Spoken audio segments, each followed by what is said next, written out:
My Friends at Falconhead by Craig Cavallo.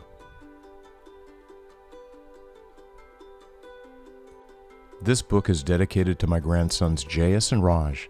May they grow up to own and fly airplanes, just like their grandfather Poppy and great-grandfather Joseph William Cavallo. Good morning. My name is November 1 for November Romeo, but you can call me Romeo for short. I'm a Piper Cherokee airplane born in 1965, which makes me probably older than you, but I still like to get out and play. Today, I plan to visit some of my friends who live at another airport nearby. Would you like to come along? Okay, let's go.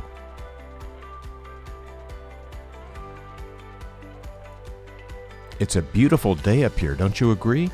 Our flight will only take about 15 minutes from North Texas to southern Oklahoma. That's fast. So just when I climb high in the sky, it's time to come back down again. We won't get lost because I use a map to find the airport named Falconhead. That's a funny name for an airport, isn't it? But that's our destination today. Can you help me to find Falconhead Airport on this map?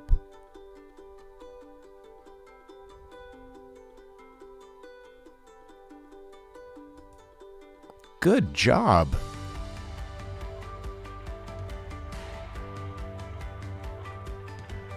There it is, just below my left wing. The airport has a long runway with trees on both sides, so I will be careful to land right down the center.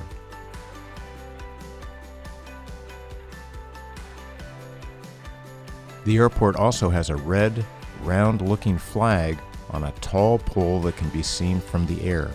It's called a windsock. That's a funny name too, isn't it? The wind doesn't wear socks, but it tells me which way the wind is blowing. Today, the wind looks calm because the windsock is drooping down, so landing should be easy.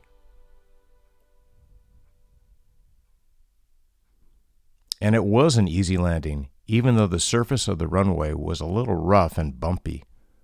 Now let's visit with some of my airplane and pilot friends who live here at this bumpy Falconhead Airport. This pilot's name is Scott. He not only knows how to fly a plane, he also knows how to fix them and paint them so they look like new.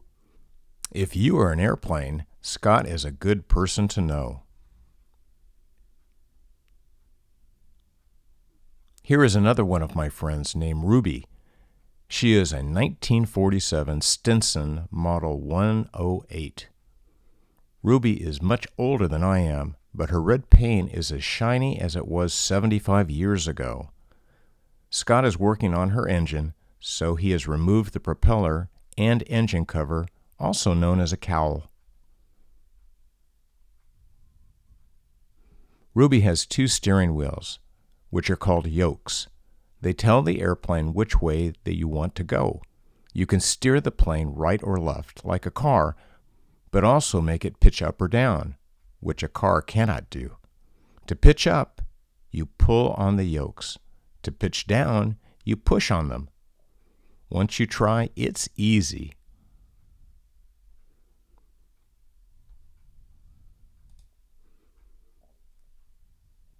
Ruby is not Scott's only project. Here is a 1943 Aeronca named Buster.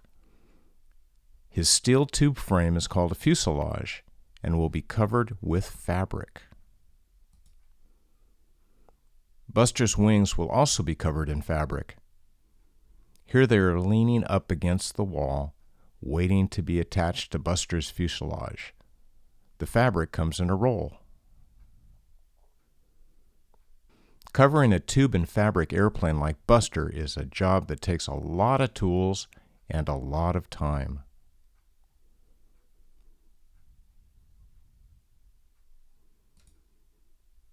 But when Scott is done, Buster might look something like this.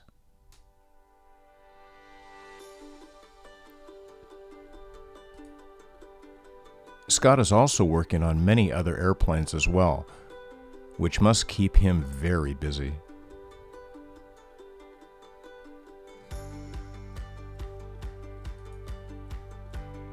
Perhaps we can come back and visit when some of these airplanes are ready to fly.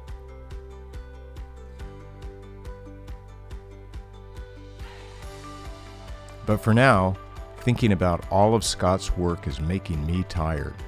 So maybe it's time for me to go to sleep in my own bed called a hangar and dream of our flight today. When you sleep in your own bed tonight, maybe you will dream of becoming a pilot and fixing airplanes yourself. Because, as Van Halen says, that's what dreams are made of. Who is Van Halen? Ask Mommy and Daddy, or maybe even Grandpa or Grandma.